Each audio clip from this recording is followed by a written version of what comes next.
చెప్పండి. డాక్టర్ గారు ఆకండి, ఇక్కడ నుంచి ఇక్కడ వరకు నరం పట్టేసినట్టు అనిపించి ఒకటే పెయిన్ వస్తుందండి. అవునా, ఏమైనా బరువులు ఎత్తారా? అవునండి, మొన్న జిమ్లో కొన్ని వెయిట్స్ ఎత్తాను. ఓకే, అర్థమైపోయింది. నిజానికి ఇది అసలు పెద్ద సమస్య కాదు. దానంతటా అది ఒక 2 రోజులు వదిలేసామంటే అదే సెట్ అయిపోద్ది. కానీ నేను మీకు ఈ విషయం డైరెక్ట్గా చెప్పానుగా. ఎందుకంటే ఇలా వచ్చిన వాళ్ళకల్లా నిజాలన్నీ చెప్పి పంపిస్తే మా బిజినెస్ ఎలా రన్ అవ్వాలి చెప్పండి. అందుకే ఇది ఏంటో కొంచెం సీరియస్గా ఉంది. ఇది తెలుసుకోవాలి అంటే కొన్ని టెస్ట్ చేయాలి అని చెప్పి ఒక 20 టెస్ట్ రాసేస్తాను మీకు. దానివల్ల మా హాస్పిటల్కి మినిమం ఒక 50,000 అన్న గిట్టుబాటు అవుతుంది. ఆగండి, నేను టెస్ట్ రాస్తాను. ఇదిగోండి, ఈ టెస్ట్లు అన్నీ చేయించుకొని ఒక 2 గంటలు మళ్ళీ లైన్లో వెయిట్ చేసి తర్వాత రండి. పోండి. ఇన్ని టెస్ట్లు ఎందుకు సార్? అడిగావా? ఎప్పుడైనా సరే ఒకటి గుర్తుపెట్టుకో, డాక్టర్ల దగ్గర లాయర్ల దగ్గర ఎక్కువ మాట్లాడదు. సరే, ఇప్పుడు అడిగావుగా, ఇప్పుడు నీకు భయం పుట్టేలా ఏమి అర్థం కాకుండా కొన్ని విషయాలు చెప్తాను, విను. అది మస్కులర్ వెకేషన్స్ వల్ల డిస్క్ బ్రేక్ అయిందంటే పర్మనెంట్ పారాలిసిస్ వచ్చే ఛాన్స్ ఉంటుందండి.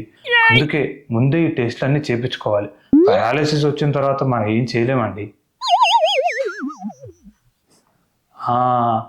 భయం అవుతుంది కదా, ఇప్పుడు ఏం చేస్తావు? సచ్చినట్టు వెళ్ళి చేయించుకోవాల్సింది. లేదు అని ఇంకా ఏమన్నా అడిగావనుకో, ఇప్పుడు ఇంకో 10 టెస్ట్ ఎక్స్ట్రా రాస్తా. ఏం చేస్తావో నువ్వే డిసైడ్ చేసుకో. వద్దులేండి సార్, నేను వెళ్ళి చేయించుకొని వస్తాను.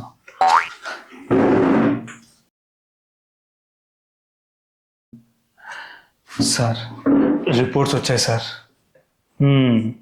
ఇప్పుడు ఈ రిపోర్ట్స్ అన్నీ చూసి నేను ఏ డైలాగ్ చెప్తానో మీకు అందరికీ తెలుసుగా. రిపోర్ట్స్ అన్నీ నార్మల్ ఉన్నాయని. సేమ్ డైలాగ్ నేను కూడా చెప్తున్నాను. మరి ఇన్ని టెస్ట్లు ఎందుకు చెప్పించారు సార్? చాలా డబ్బులు అయ్యాయి సార్. ఏంటండి ఊరికే ఎందుకు ఎందుకు అంటారు?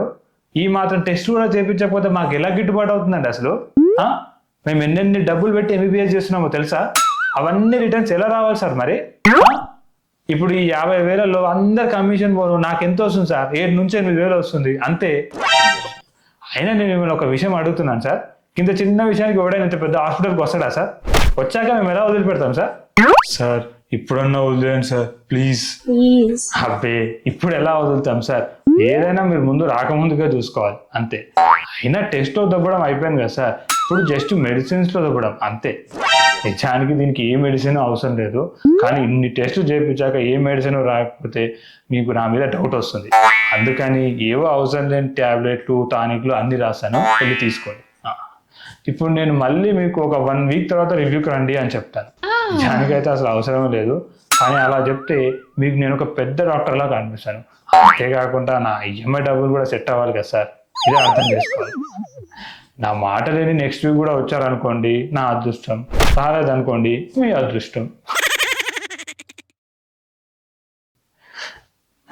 సార్, రివ్యూకి రమ్మన్నారు.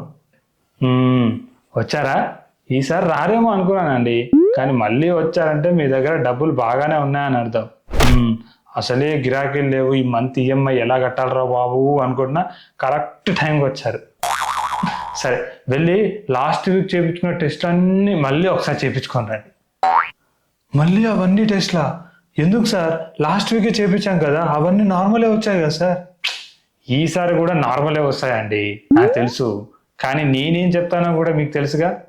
సరే వినండి, మనం యూజ్ చేసిన టాబ్లెట్స్ వల్ల స్పైనల్లో క్లించ్ ఏమన్నా వచ్చిందా నాకేదో డౌట్గా ఉంది. ఒకవేళ అదే కనుక నిజమైతే హైట్లకి చాలా ప్రాబ్లం అవుతుందండి. అది పని చేయకుండా అయినా సరే మనం తర్వాత ఏం చేయలేము, ముందే టెస్ట్ చేయించుకోవాలండి. సార్, మీరు అవన్నీ చెప్పకండి సార్, చేయించుకొని వస్తాను.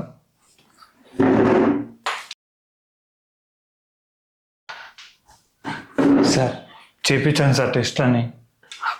ఈ రిపోర్ట్స్ చూడడం ఎందుకండి, టైం వేస్ట్. ఎలాగో తెలిసిందేగా నార్మలే వస్తాయని. 50,000. నేను ఇప్పుడు ఇంకో 10 టాబ్లెట్లు రాస్తాను, వెళ్ళి తీసుకోండి. Thank you sir. మళ్ళీ రావాల్సిన అవసరం లేదు కదా? అబ్బే లేదండి, అవసరం లేదు. ఇంత చిన్న విషయాన్ని కూడా ఇంతకంటే ఎక్కువసార్లు పిలిచాను అనుకోండి మీకు నా మీద డౌట్ వస్తుంది. అంత రిస్క్ నేను తీసుకోవచ్చు. ఈసారి ఏదైనా కొంచెం పెద్ద చేసుకొని రండి, అప్పుడు బాగా కొంచుతాను. బుద్ధుంటే జన్మలో మీ దగ్గరికి రాను sir. Bye sir. Hello everyone. If you like my video, please like, share and subscribe to my channel. Thank you.